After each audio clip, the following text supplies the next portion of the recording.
Ada satu penelitian yang mengatakan jumlah langkah dihitung nih. Kalau di atas 60 tahun itu 6.000 sampai 8.000 langkah itu paling baiknya gitu. Tapi kalau di bawah 60 tahun 8.000 sampai 10.000 langkah per hari itu yang baiknya. Manfaat dari jalan kaki ini sebenarnya apa sih, Dok? Jadi manfaatnya bisa ke fisik, bisa ke psikis. Yang psikis itu bisa memperbaiki mood, meningkatkan daya konsentrasi, bisa menurunkan resiko bunuh diri. Banyak manfaatnya. Jadi yuk jalan kaki.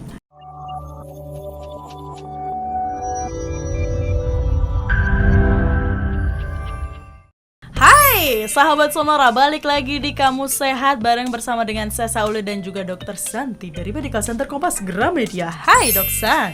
Hai Sesa. Halo sahabat Sonora dimanapun berada, mudah-mudahan semuanya sehat dan bahagia selalu. Amin. Dok San, tadi Dok San kesini naik mobil, naik motor, ojek online atau jalan kaki? Gak ada pilihan terbang ya. Susah Dok, kita manusia jalan. Bukan gak punya helipad itu. Helikopter.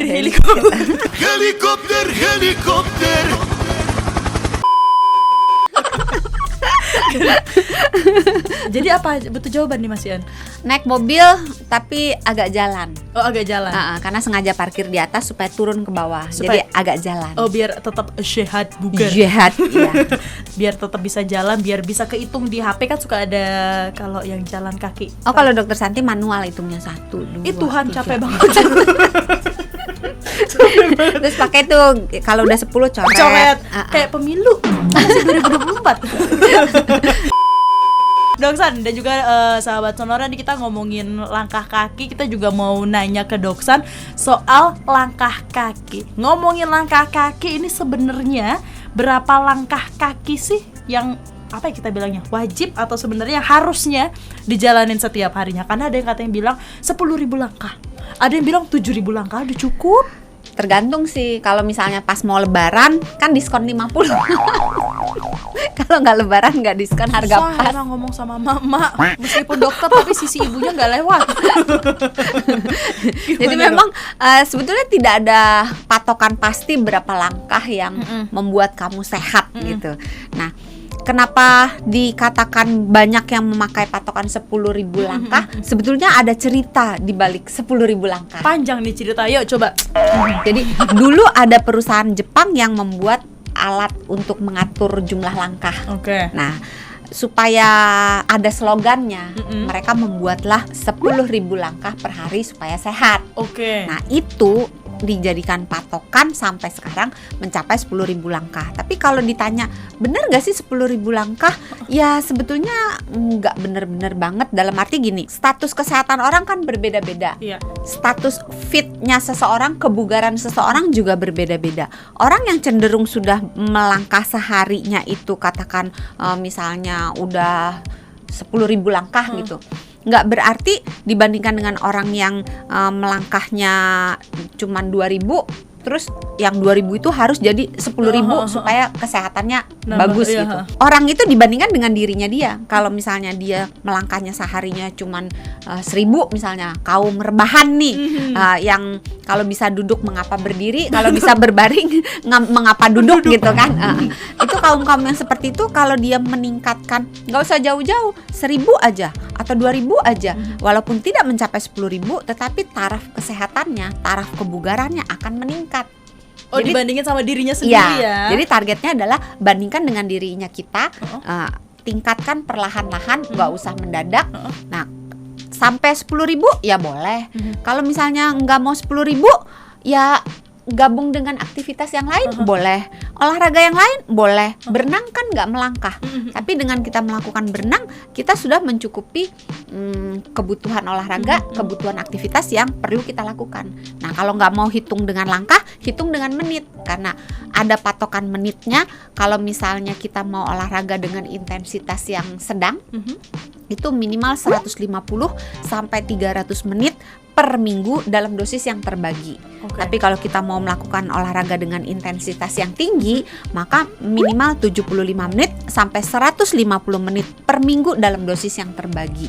Jadi nggak harus melangkah 10.000 langkah baru bisa sehat. Kalau nggak melangkah nggak sehat, nggak gitu juga gitu. Walaupun sebetulnya jalan kaki dengan melangkah itu olahraga yang sehat, Paling mudah ya juga kan? ya. Mudah, hampir semua orang bisa Iya, kan? Murah, modalnya cuma sepatu kan. Bisa dilakukan di mana aja, kapan aja gitu. Tidak membutuhkan banyak peralatan khusus, tidak membutuhkan banyak biaya biaya yang besar gitu. Jadi sebenarnya mau melangkah boleh. Kalau nggak suka jalan kaki, pilih yang lain boleh juga gitu.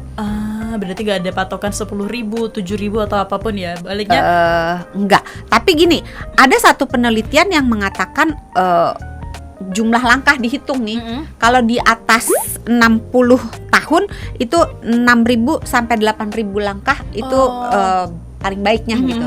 Tapi kalau di bawah 60 tahun 8.000 sampai 10.000 langkah per hari itu yang baiknya.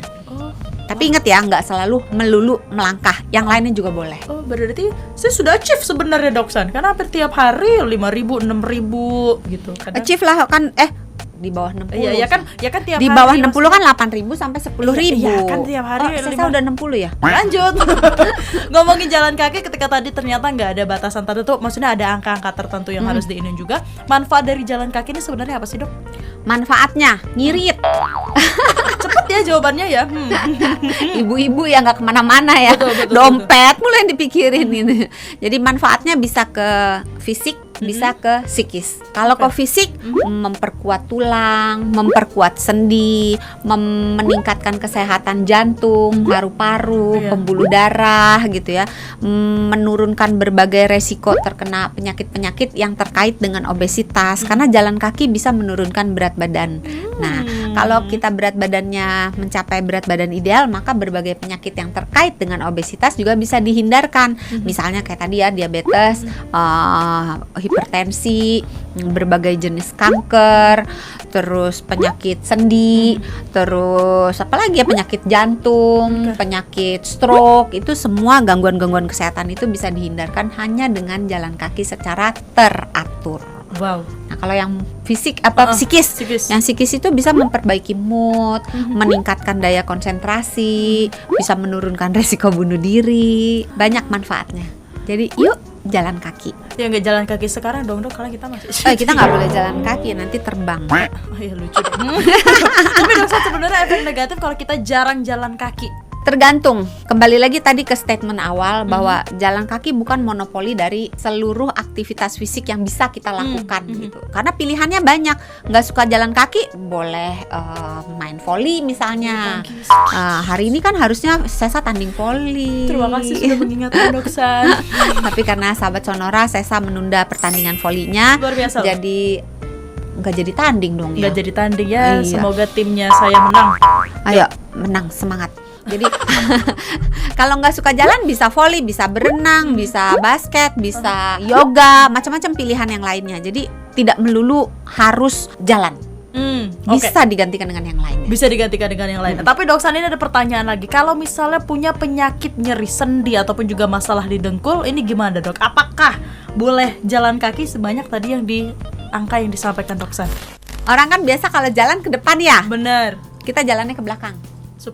Supaya otot-otot yang dilatih ketika proses berjalan adalah otot-otot di bagian belakang, sehingga menyebabkan nyeri sendinya berkurang, menyebabkan penyakit sendinya lebih cepat sembuh gitu. Jadi jalan ke belakang atau jalan ke samping. Oh, Ini beneran loh sahabat Sonora.